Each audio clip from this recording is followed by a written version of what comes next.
इस ई लेक्चर को सुनने वाले और देखने वाले सभी दर्शकों और श्रोताओं को मेरा नमस्कार। इस ई लेक्चर में हम मांग की लोच मापने की विधियों के बारे में चर्चा करेंगे और मांग की लोच मापने की एक महत्वपूर्ण विधि जो सबसे पहली विधि है जिसे मार्शल ने ईजाद किया है, इसके बारे में हम विस्तार से समझेंगे, जिसका नाम है प्रतिशत विधि, परसेंटेज मेथड। इससे पूर्व के व्याख्यानों में हमने मांग की लोच क्या है, इसकी कितनी श्रेणियां हैं और उसके किस तरह के डिमांड कर्व होते हैं जिससे हम मांग की लोच की श्रेणी ज्ञात कर सकते हैं, बता सकते हैं, उसके बारे में विस्तार से अध्ययन किया था। इस ई व्याख्यान में हम मांग की लोच मापने की विधियों के बारे में चर्चा करते हुए एक विधि को संपूर्ण तरीके से समझेंगे।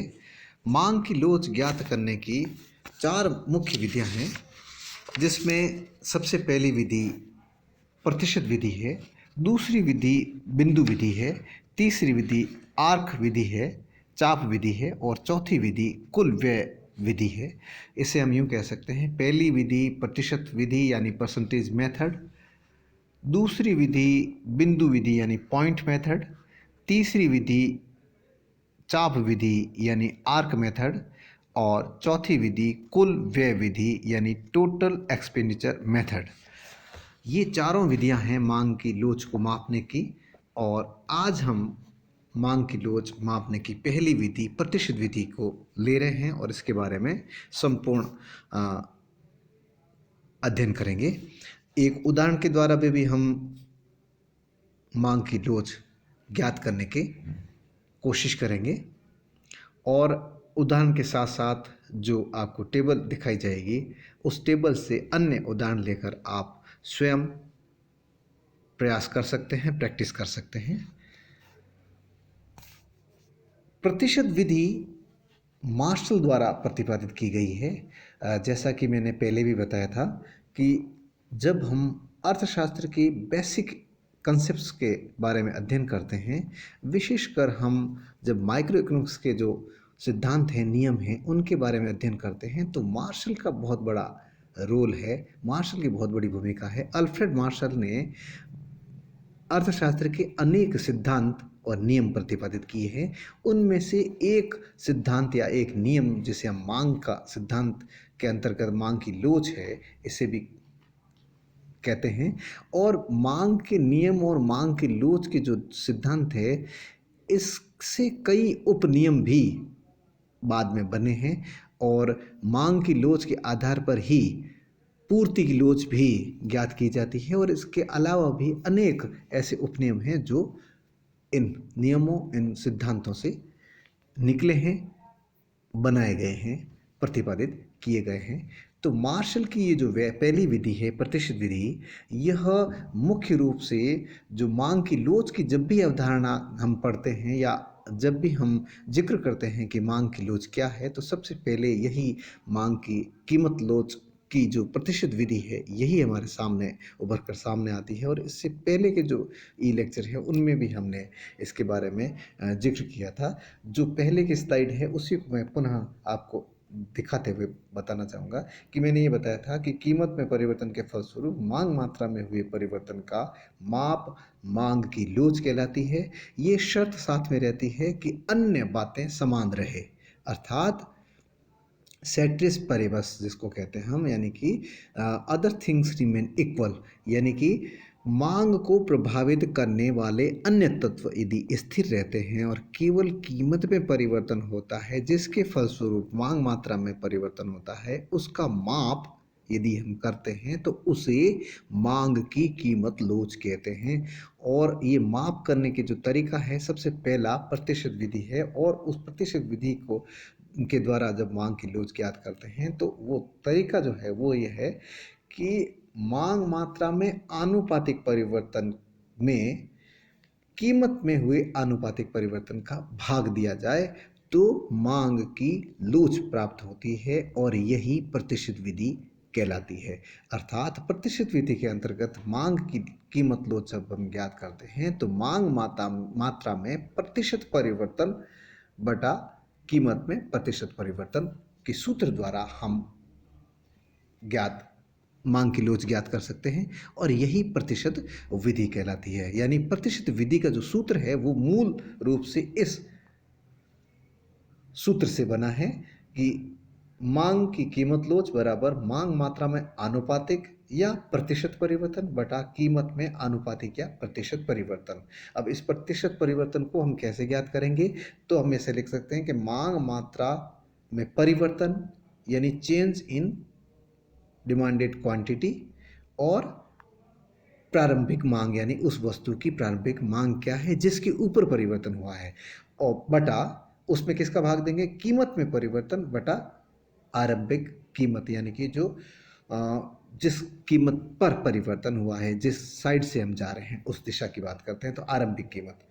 इस तरह से हम इस आनुपातिक या प्रतिशत परिवर्तन को लिख सकते हैं और उसे जब हम मैथमेटिकल टर्म में लिखेंगे तो इस तरह से लिख सकते हैं, मांग मात्रा में परिवर्तन यानी कि चेंज इन क्वांटिटी यानी कि डेल्टा जो है वो चेंज के लिए उपयोग किया जाता है, इसलिए delta Q upon Q divided by delta P upon P यानी कि मांग मात्रा में परिवर्तन बटा आरंभिक मांग बटा कीमत में परिवर्तन बटा आरंभिक कीमत, जिससे हम इस तरह से परिवर्तित करके लिख सकते हैं। और जब भी हम गणितीय सूत्र में जब इसको ढालते हैं और जब हल करते हैं तो उसके लिए जब भी भाग में होता है तो उसको दो टर्म जब साथ होती है तो उसको इस रूप में लिख सकते हैं और इस रूप में ही हल किया जाता है। इसलिए डेल्टा क्यू अपॉन पी जो डेल्टा डेल्टा है उसको एक साइड में ले लिया और जो आरंभिक जो कीमत और मांग है उसको एक साइड में ले लिया, इसलिए इस तरह इसको अंतिम रूप इस तरह से दिया है, delta Q upon delta P into P upon Q यानी कि मांग में परिवर्तन बटा कीमत में परिवर्तन गुणा आरंभिक कीमत बटा आरंभिक मांग। ये प्रतिशत विधि का सूत्र है और इस सूत्र द्वारा हम मांग की लोच ज्ञात करते हैं। यानी मार्शल द्वारा प्रतिपादित मांग की लोच ज्ञात करने की प्रतिशत विधि का सूत्र है जिसको हम और शॉर्ट में कह सकते हैं ईपी यानी price elasticity is equal to delta Q upon delta P into P upon Q. यह जो स्लाइड में जो आपको इमेज दिख रही है यह सामान्य अर्थशास्त्र व्यष्टिगत आर्थिक विश्लेषण जो कि राजस्थान हिंदी ग्रंथ अकादमी द्वारा प्रकाशित पुस्तक है उसके पेज नंबर 85 से लिया गया है। इसमें सारणी दिखाई गई है, सारणी 6.1 आलू की कीमत व मांग मात्रा, यानी कि इस जो प्रतिशत विधि है उसका उदाहरण के लिए हमने ये एक सारणी ली है इस पुस्तक में से और इससे हम आगे इसको हल करके देखेंगे कि ये जो सारणी दिखाई दे रही है इस सारणी में आलू की कीमत को लिया गया है और अलग अलग दिन लिए गए हैं और आलू की कीमत के साथ में आलू की मांग मात्रा को जो कि किलोग्राम में दर्शाई गई है और कीमत रुपयों में जो कि प्रति किलो के रूप में दिखाई गई है। सोमवार को आलू 20 रुपये किलो होते हैं और 5 किलोग्राम उसकी मांग मात्रा होती है, लेकिन बुधवार को जब हम देखते हैं तो आलू की कीमत 15 रुपये हो जाती है। यद्यपि इन दिनों में आलू की कीमत 50 रुपये 60 रुपये चल रही है, कभी 40 रुपये, तो 40 रुपये से कम नहीं मिल रही है, लेकिन ये एक सामान्य उदाहरण लिया गया है जिसमें सोमवार को जैसा मैंने जिक्र किया और बुधवार को आलू की कीमत 20 रुपये से घटकर 15 रुपये हो जाती है, जिससे मांग मात्रा 5 किलोग्राम से 8 किलोग्राम हो जाती है। फिर रविवार को आलू की कीमत 10 रुपये हो जाती है गिरकर, जो कि 15 रुपये थी बुधवार को, तो आलू की मांग और बढ़कर 8 किलोग्राम से 10 किलोग्राम हो जाती है। अब ये एक साधारण उदाहरण लिया गया है, इस उदाहरण के आधार पर हम मांग की लोच ज्ञात करेंगे, अर्थात कीमत में परिवर्तन के फलस्वरूप मांग मात्रा में कितने प्रतिशत परिवर्तन हुआ है और जब परिवर्तन हुआ है तो उसका माप करने के बाद में किस तरह की मांग की लोच हमारे पास प्राप्त हुई है। तो अब हम सबसे पहला उदाहरण लेते हैं और पहला जो है स्टेप वो लेते हैं इस उदाहरण से। और पहला स्टेप है सोमवार से बुधवार की तरफ जा रहे हैं, हम इस साइड में जा रहे हैं। तो सोमवार से बुधवार की तरफ जाते हैं तो जो आलू की कीमत होती है 20 रुपये, जो बुधवार को गिरकर हो जाती है 15 रुपये। और मांग मात्रा 5 किलोग्राम होती है सोमवार को, जो कि बढ़कर 8 किलोग्राम हो जाती है बुधवार को। तो अब इन सोमवार और बुधवार के बीच जो आलू की कीमतों में परिवर्तन के फलस्वरूप मांग मात्रा में जो परिवर्तन हुआ है उसका प्रतिशत हम ज्ञात करेंगे और मांग की लोच ज्ञात करेंगे। तो इस दिशा में हम जा रहे हैं, सोमवार से बुधवार की दिशा में। तो आलू की मांग मात्रा में जो परिवर्तन हुआ वो है 5 से 8, यानी कि 3 किलोग्राम वृद्धि हुई है। तो क्वांटिटी जो है वो परिवर्तित कितनी हुई है 3 किलोग्राम, यानी कि डेल्टा क्यू जो होगा वो कितना हो जाएगा 3, जैसा कि आप इस बॉक्स में देख सकते हैं। इसी तरह से और किस पे वृद्धि हुई है 5 किलोग्राम थी मांग मात्रा, तो मांग मात्रा आरंभिक मांग मात्रा कितनी कहलाएगी 5 किलोग्राम, और परिवर्तन मांग मात्रा में हुआ है 3 किलोग्राम। और कीमत में जो परिवर्तन हुआ है वो है 20 से 15, यानी 20 माइनस 15 यानी 5 रुपए का अंतर आया है। तो डेल्टा पी जो होगा वो 5 होगा। और परिवर्तन जो हम सोमवार से बुधवार की तरफ जा रहे हैं इसलिए जो आरंभिक कीमत थी वो 20 रुपये होगी। तो पी हमारा 20 है, क्यू हमारा 5 है, डेल्टा क्यू 3 है, डेल्टा पी 5 है। तो इस जो बॉक्स में लिखी हुई, इस उदाहरण से बॉक्स में लिखी हुई मात्राओं को जब हम इस सूत्र में लिखते हैं, इस सूत्र में रखते हैं, तो इस तरह से हम लिख सकते हैं। डेल्टा क्यू 3 है तो यहाँ हमने 3 लिख दिया इसकी जगह, और डेल्टा पी 5 है तो हमने यहाँ पे 5 लिख दिया इसकी जगह, और फिर पी है 20 तो हमने 20 लिख दिया यहाँ पर, और क्यू है 5 तो हमने यहाँ पे 5 लिख दिया। इस तरह से हमने इन मात्राओं को इस सूत्र में लिख दिया, जो कि इस तरह से बन जाएगी। फिर हम इसको सॉल्व करेंगे तो हम इस तरह से लिख सकते हैं 3/5 इंटू 4/1। क्यों? क्योंकि इस 5 का भाग 20 में देंगे तो 4 हो जाएगा, तो 1 यहाँ रह गया, ऊपर रह गया 4। तो इस तरह से जो आपका बना है अगला स्टेप वो हो जाएगा 3/5 इंटू 4/1। और अब 3 को और 4 को गुणा किया तो 12 हो गए, और 5 को और 1 को गुणा किया तो 5 हो गए, यानी कि 12/5 हुआ। और जब आप इसको सॉल्व करें तो 2.4 आएगा, अर्थात ये 1 से अधिक है। उत्तर जो हमारा मांग की लोच जो आई है वो है प्रतिशत युति के द्वारा, वो है 1 से अधिक। 2.4 आई यानी 1 से अधिक है। इसका मतलब ये हुआ है कि इकाई से अधिक लोच है, जिसे हम सापेक्षतया लोचदार मांग कहते हैं।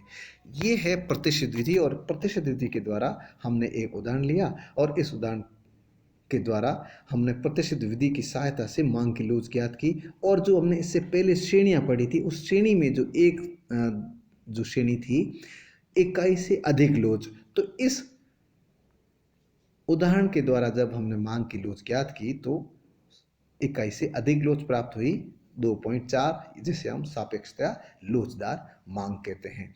इसी तरह से आप भी इस उदाहरण में दिए हुए मात्राओं के आधार पर और प्रयास कर सकते हैं। जैसे हमने सोमवार से बुधवार के बीच में मांग की लोच ज्ञात की, आप ज्ञात कर सकते हैं बुधवार से रविवार के बीच में, यानी कि आप ये वाला पूरा पोर्शन ले सकते हैं। इसके आधार पर जैसे हमने इसमें ज्ञात किया उसी तरह से आप ज्ञात कर सकते हैं। जैसे 15 से 10 कीमत हो गई तो 5 डेल्टा पी हो जाएगा 5, और 15 आपकी आरंभिक पी हो जाएगी, कीमत हो जाएगी। इसी तरह से यानी कि डेल्टा पी होगा इसमें 5 और पी होगा 15। और इसमें आप देखिए मांग मात्रा में अंतर आया है 2 का, तो 8 से 10 यानी कि 8 से 10 आया तो 2 तो डेल्टा क्यू हो जाएगा, और 8 आपका क्यू होगा।